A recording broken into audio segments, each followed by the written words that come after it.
안녕하세요. 초리대감입니다. 드디어 영문 시리즈의 마지막인 의촌도연기에 대해서 다루어 보도록 하겠습니다. 드라마 의촌도연기 2019가 방영되면서 많은 인기를 얻었었죠. 특히 미남미녀가 역대급으로 캐스팅되어서 더 인기를 끌고 있는 것 같은데요. 저도 즐겁게 전편을 다 보았습니다. 그럼 시작해보겠습니다.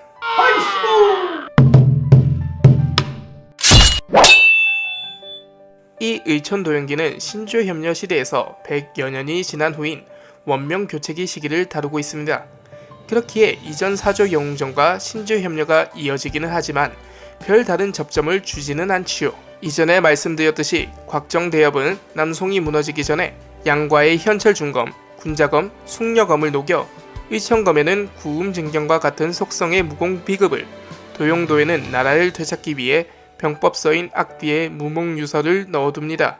그리고 무림에는 무림지존이 된다는 도용 보도를 찾기 위해 문파간에 피나는 사투가 벌어지고 있었지요. 이 시대에 들어서게 되면서 중원을 중심으로 한 명문 정파와 페르시아에서 전수된 명교라 불리우는 사파가 대립하게 되는 정과 사의 대립이 나타나는데요. 이 소설의 주인공인 장묵이라는 인물은 정파와 사파의 중심에 서 있는 인물이기도 하며 도용도를 들고 사라진 금모사왕 사손의 위치를 유일하게 알고 있는 인물이기도 합니다. 장묵이의 아버지 장시사는 무당파의 5번째 제자이며 어머니인 은소선은 명교의 4대 호법 백미응왕의 딸이며 동시에 장묵이는 금모사왕 사손의 양아들이기도 했기 때문이죠. 장묵이는 부모님이 무림의 은원으로 인해 자살을 하게 되는 비극과 한독을 맞아 언제 죽을지 알 수 없는 위급지하의 인생을 살아가게 됩니다. 그의 태사부인 장산봉은 어떻게든 장묵이를 치유해 주려 하지만 쉽지가 않았고, 이때 상우춘이라는 명교 사람을 구해주게 되는 인연으로 상우춘이 보살피던 주지약과 치유가 필요한 장묵이를 교환하여 맡아서 보살피기로 합니다. 이러한 과정에서 명교 최고의 의사였던 호청우를 스승으로 모시게 된 장묵이는 한독을 치유하기 위한 과정을 통해 호청우에게 의술을 배우게 되고, 도용보도를 차지하기 위하여 딸인 주구진의 미모와 계약을 동원하던 주장령에게 도망치는 과정에서 낙원과도 같은 동굴을 발견하게 되고, 그곳에서 원숭이를 치유해 주던 도중 원숭이의 뱃속에 숨겨진 구양진경을 익히게 됩니다. 수년간의 수연 끝에 장묵이의 한독은 구양신공의 양기의 힘으로 제거되고, 이후 명문정파와 명교의 전쟁 중 명교를 구하는 과정에서 건곤대나의 신공을 익히게 되고, 페르시아 고수들과의 싸움에서는 성화용 신공까지 익히며 최고수의 반열에 오르게 됩니다. 위기에 봉착한 무당파를 구하는 과정에서 태극권과 태극검을 배우게 된 것은 덤이었죠. 태극권은 현재 중국 무술을 대표하는 실전 무공입니다. 이 장묵이는 정이 많은 남자로 4명의 여자와 이리저리 얽히게 되는데, 한 명은 자신의 삼촌인 은야왕의 딸 을리, 다른 한 명은 명교에 잠입하였다가 장묵이를 사모하게 되어 물심양면으로 장묵이를 도와준 소소, 그녀는 이후 페르시아 명교의 성녀가 되죠. 그리고 아미파의 장문인이 되는 주지약과 원왕조 여양왕의 딸이자 군주였던 조민이 되겠습니다. 아미파의 장문인인 주지약은 원래 천성이 착하지만 사부의 유언을 따르는 과정에서 음모를 꾸미고 악행을 저지르다가 후에 자신의 잘못을 깨닫는 모습을 보여주는데요.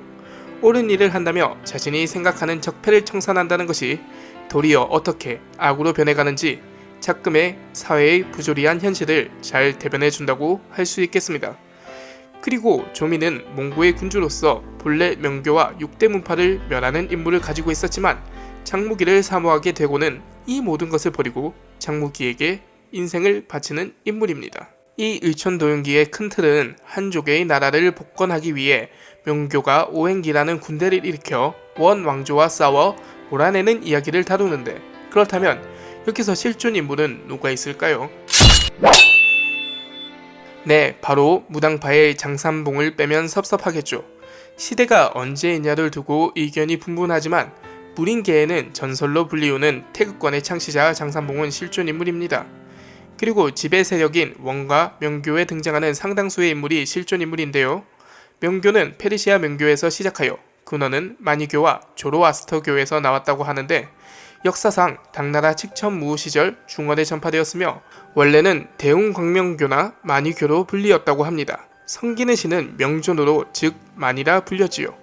여기서 교주 중 한 명으로 수호지에 등장하는 박납이 언급되기도 하는데, 그런 것으로 보아 당대에서부터 내어오던 실존했던 종교인 백령교도를 바탕으로 하여 여러가지 짬뽕을 한 창작이 섞여 있는 것 같습니다. 명교는 광명사자 좌사우사와 4대 호교 법화경이 있고, 그 아래에는 오산인이 등장하는데, 오산인들은 명사에 기록된 실존 인물들과 전설적 존재가 혼합되어 있습니다. 그중 설부득이라는 인물은 그 유명한 포대 화상입니다. 이런 동상을 자주 보셨을 텐데요. 그 포대 화상을 인용하여 등장시킨 인물이며, 주전은 헛소리를 짓거리는 인물인데, 주원장을 만나 그의 휘하가 되어 진우양을 토벌할 때 계책을 낸 인물이며, 후에 신선이 되었다는 전설이 있는 인물입니다. 그리고 냉겸은 음률에 정통한 인물이었고, 팽형옥은 명나라 말기 홍건군의 우두머리 중 한 명이었지요. 그리고 오행기에 속해 있는 상우춘이나 서달, 탕화 같은 인물들은 주원장의 동료로서 실제 명나라의 개국 공신입니다. 그리고 주원장의 라이벌이었던 진우양은 악역 포지션을 소설에서도 이어받아 개방의 장로로 등장합니다. 또한 자신의 제자 사손의 가족들을 의도적으로 몰살했던 성곤의 제자로 등장하며 한리말을 납치하고 협박의 도구로 쓰거나 사손의 도용도를 훔치어 습격하는 등의 모습 등이 나오죠. 그리고 조민의 아버지로 등장하는 착한 태무르는 한족의 봉기를 막기 위해 군대를 이끌었던 실존 인물이었습니다. 그리고 자식은 없었다고 하며 아들로 등장하는 보보 태무르는 여양왕의 조카였다고 합니다. 그렇다면 조민은 가상의 인물이구나 라고 생각하실 수 있겠는데, 찾아본 결과 영랑공주 민민태무르라 하여 딸이 있다는 정보 및 원혜종의 조카라는 정보도 있네요. 실체인지 아닌지는 모르겠습니다. 역사적 사건의 중심 홍건적의 난에 대해 알아보겠습니다. 홍건군의 세력은 크게 둘로 나뉩니다.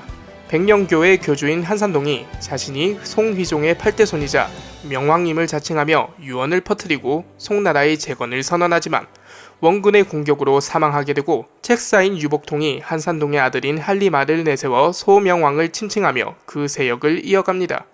이들을 동계 홍공군이라고 하며, 서계 홍공군은 서수위가 지휘하던 세력으로 1351년 황제를 자칭하며 국호를 천완국이라 칭하였지요.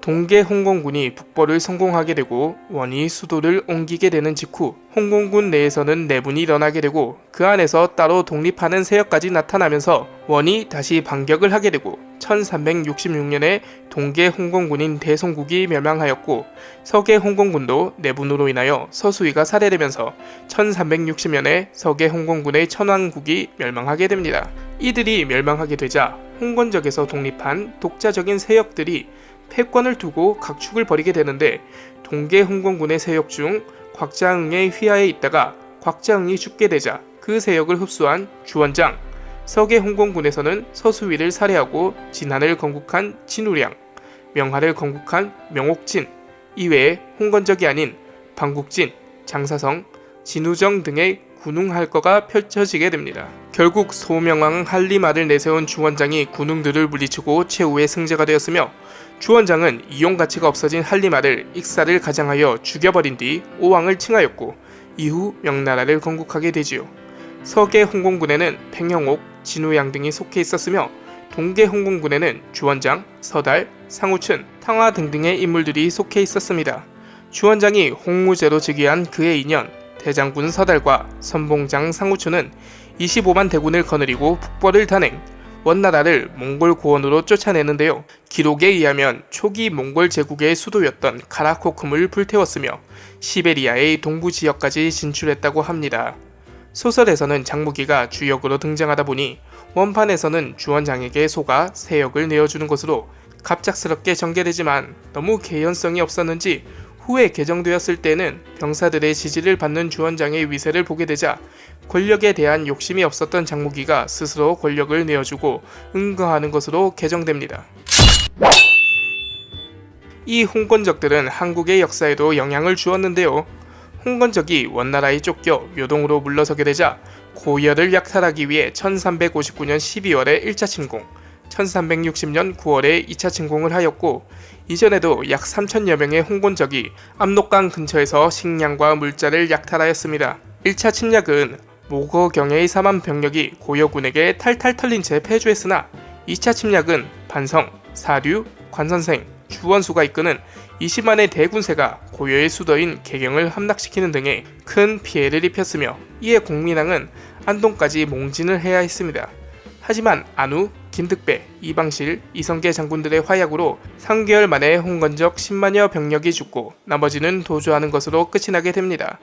이들의 공격으로 인해 고려의 국가 지배력은 크게 약화되었으며 권세가에 의한 토지와 인구의 탈점이 자행되면서 신분제의 혼란과 농장의 발달을 촉진하게 되었지요. 또한 최영과 이성계 등의 신흥 무신 세력들이 부각하게 되고 국민왕의 개혁 정책들이 상당 부분 실패하게 되는 이유가 되는데, 이 홍건적을 격퇴하는 과정에서 원의 힘을 빌리지 않을 수 없었기 때문이었죠. 이렇게 고려는 서서히 지게 되고 신진사대부의 대표인 정도전의 지혜와 신흥 무신 세력의 대표인 이성계의 무역을 기반으로 한 조선이 건국되게 되지요. 이렇게 의촌도용기의 이야기와 한국에까지 미치게 되는 실제 역사를 알아보았습니다. 구독자 여러분, 재밌으셨나요? 다음 시간에는 무협한 정치소설이라 평가되는 소호강호와 시대적 배경에 대해서 알아보도록 하겠습니다.